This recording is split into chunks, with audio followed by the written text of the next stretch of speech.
Servus Leute, herzlich willkommen zu einer neuen Folge von Happy Huhn. Heute möchte ich mal die 5 besten Wintertipps bei Happy Huhn, die in den letzten Jahren so erschienen sind, nochmal zusammenfassen. Wie ihr sehen könnt, bei uns in Tirol fällt heute gerade der erste Schnee und ich glaube, gerade viele Neueinsteiger in der Hühnerhaltung machen sich wahrscheinlich genau jetzt nochmal so ein bisschen Sorgen vor dem ersten Winter. Man überlegt sich, wie muss ich das machen mit dem Heizen? Sind meine Hühnerrassen überhaupt winterfest? Wie füttere ich im Winter? Und wie läuft das eigentlich alles mit den Hühnern im Winter? Also heute gibt es die besten Tipps der letzten Jahre. Gerade jetzt zum Thema Hühnerrassen werde ich auch einiges sagen. Ich habe jetzt hier die Lieselotte. Das ist meine strubfiedrige Serama und das ist jetzt zum Beispiel so, die Serama sind an sich schon eine kälteempfindliche Hühnerrasse. Strubfiedrige Hühner sind auch schlechter geschützt, weil ihr Gefieder nicht anliegt am Körper. Und außerdem mausert sie auch noch gerade. Sieht man jetzt hier noch im Halsgefieder. Also das wäre jetzt zum Beispiel ein Huhn, das gleich aus 3 Gründen nicht so winterfest ist. Generell kann man aber nicht sagen, dass zum Beispiel alle Zwerghühner kälteempfindlich sind. Eltern hier ist ein Antwerpener Barzwerg und die Antwerpener Barzwerge sind zum Beispiel für ihre geringe Größe wiederum vergleichsweise robust und kältetolerant. Mehr dazu aber gleich im Video. Ja, und langjährige Zuschauer werden vielleicht in dem heutigen Video die eine oder andere Szene wiedererkennen und vielleicht auch das eine oder andere Huhn von früher, wie zum Beispiel meine liebe Clara, die ja fast 6 Jahre lang bei Happy Huhn immer wieder zu sehen war und leider letztes Jahr verstorben ist, da das heute eben eine Zusammenfassung ist. Viel Spaß und schreibt mir gerne in die Kommentare auch von euren Wintertipps. Ja, der liebe Winter, so romantisch er hier in den Bergen auch ist, wenn der Schnee fällt, uns Hühnerhaltern bereitet er doch immer wieder Kopfzerbrechen. Da wäre zum Beispiel das Heizen und Lüften im Hühnerstall. Hühner brauchen im Normalfall keine Heizung im Stall, also zumindest nicht im Tal herunten und zumindest nicht unsere einheimischen europäischen Rassen. Der Stall hier ist zum Beispiel sehr gut isoliert, aber wird nicht beheizt. Das ist für die Landzwerge auch ausreichend. Und jetzt sieht man aber, wenn man an die Glastür schaut, dass hier auch Kondenswasser sich gesammelt hat. Die Hühner atmen in der Nacht gar nicht so wenig, geben Feuchtigkeit ab, schwitzen. Und da ist es auch im Winter ganz, ganz wichtig, dass die Belüftung im Stall stimmt. 2 gegenüberliegende, kreisförmige Fallluftsysteme sorgen hier dafür, dass ein gewisser Luftaustausch im Stall gegeben ist und die Tiere eben nicht auch davon krank werden. Tagsüber kommt auch durch die Hühnerklappe frische Luft rein, aber dennoch solltet ihr unter Umständen prüfen, ob euer Stall nicht zu stickig ist im Winter. Die Hühnerklappe kann man oft im Winter auch nur halb auffahren lassen, das ist bei vielen Hühnerklappen manuell einstellbar, falls ihr Angst habt, dass es zu kalt reinzieht. Aber Belüftung und eben nicht zu stark aufheizen, das sind 2 sehr wichtige Sachen. Stellt euch vor, ihr heizt den Stall, es ist im Stall dann sehr warm und die Hühner gehen dann aber jedes Mal raus, haben einen extremen Temperaturunterschied und dann erkälten sie sich, so wie wenn wir aus der warmen Wohnung mit zu wenig Kleidung raus ins Kalte gehen. Da hat jetzt ein wunderschöner Leghorn-Exchequer für uns gekräht. Und da sind jetzt Serama zu sehen. Serama wären jetzt zum Beispiel eine Hühnerrasse, wo die Kälte durchaus ein Problem sein kann. Sie sind sehr klein, die kleinsten Hühner der Welt.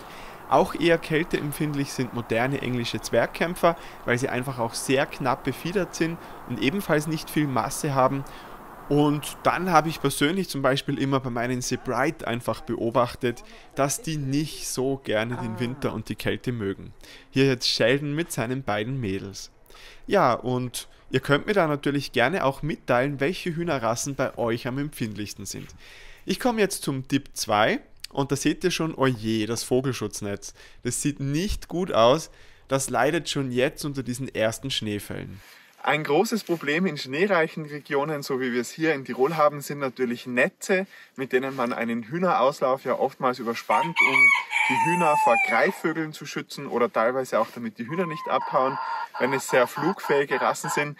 Und so ein Netz mit enger Maschenweite, das hatte ich hier jetzt über den Herbst, das kennt ihr vielleicht aus den Folgen, wo der Stall und Auslauf hier entstanden ist. Das würde jetzt, wo wir schon so viel Schnee haben, nicht mehr gehen. Das Netz, da fängt sich der Schnee und das drückt es dann zusammen, da zieht es dann auch den Zaun zusammen, das bricht wirklich alles runter und dann hat man die große Katastrophe. Alternativ kann man im Winter einzelne Schnüre spannen.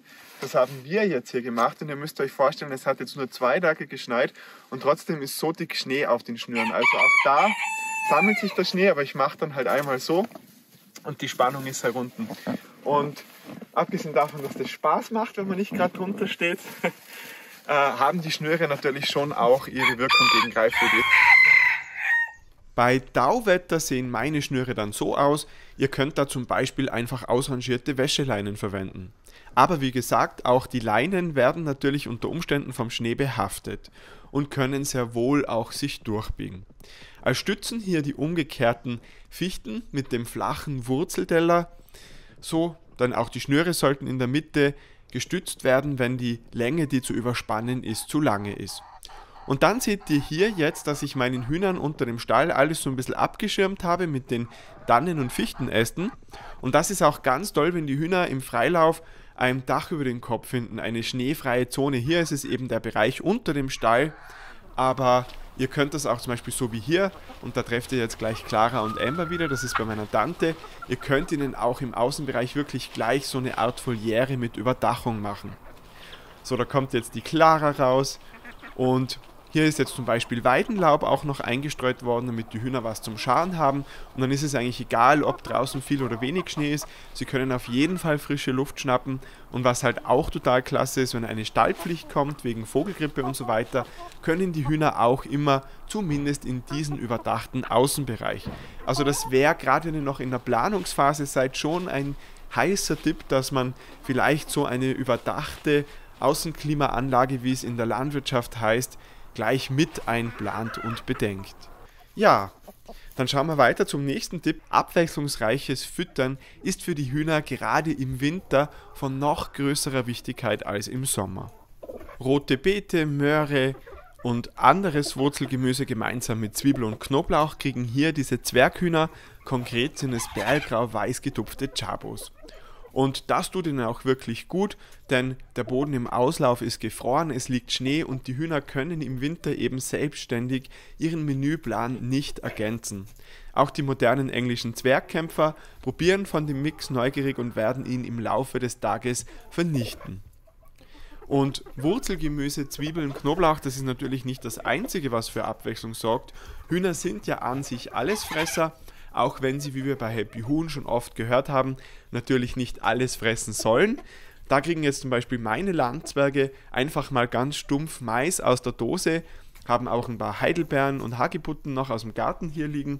Und dieser Dosenmais, da müsstet ihr jetzt zum Beispiel darauf achten, dass der nicht zu salzhaltig ist, denn Hühner vertragen Salz aus der menschlichen Ernährung nicht so gut. Lebende Mehlwürmer sind natürlich auch nochmal der Oberhit. Die kann man nämlich selber noch mit Kräutern und Möhren und ähnlichem aufmästen, damit die Hühner auch gleich noch einen gehaltvollen Mageninhalt mit dem Mehlwurm aufnehmen. Und hier jetzt der beliebteste Wintertipp vom letzten Winter bei Happy Huhn: Rattenfallen als Spangen für das Grünfutter. Denn wirft man Salat, Kohlblätter, Möhrengrün und ähnliches einfach lose in den Auslauf, tun sich die Hühner schwer, schnabelgerechte Stücke abzupicken. Eine Rattenfalle an der Stallwand angenagelt ist eine tolle Spange, um solches Grünfutter zu befestigen. Hier sind jetzt getrocknete Kamillenblütenköpfchen zu sehen und die dürfen die Hühner natürlich in Form von Tee auch zu Leibe geführt bekommen im Winter. Einfach abgekühlten Kamillentee direkt zu den Hühnern in den Stall stellen. Dann seht ihr hier Asche und damit sind wir schon beim letzten Tipp. Was habe ich jetzt wohl mit der Holzasche vor? Auch das habe ich euch schon mal in einem anderen Video gezeigt. Holzasche, wohlgemerkt möglichst ungiftige Holzasche ohne irgendwelche Plastikteile, die kann man auf den Schnee ausbringen, damit dieser abgeblendet ist. Viele Hühner fühlen sich von einer weißen Schneedecke irritiert, Hühner sehen nicht 3D, das Auge kann sich bei ihnen nicht immer so an dieses viele Weiß gewöhnen und durch die Asche ist eben einfach dieser Abblendungseffekt da und das Ganze wirkt auf die Hühner ein bisschen harmloser. Sie trauen sich dann unter Umständen auch die Schneefläche zu betreten. Langjährige Zuschauer wissen natürlich, dass dieser Tipp von meinem Großvater stammt. Der hat mit Asche nämlich immer dafür gesorgt, dass der Schnee seine Bienen am Bienenhaus nicht blendet, wenn diese im Winter ausfliegen. Und wie man hier gut sieht, hatte das auch den Effekt, dass der Schnee dort schneller schmolz, weil er eben weniger Sonnenlicht reflektierte. Und da muss man halt nur ein bisschen aufpassen, dass die Asche der jeweiligen Bodenart nicht schadet. Also, ich danke euch fürs Zuschauen. Schön, dass ihr bis zum Ende zugeschaut habt. Schaut doch auch mal auf Instagram vorbei, happy.huhn heiße ich dort. Oder schaut auf TikTok vorbei, happy.huhn heiße ich dort. Oder schaut euch doch auch mal meine Bücher an. Happy Huhn Buch, Happy Hühnergartenbuch, Happy Kükenbuch. Falls ihr noch Weihnachtsgeschenke sucht für hühnerbegeisterte Freunde. Also bleibt den Hühnern treu, bleibt mir treu. Macht's gut und bis bald.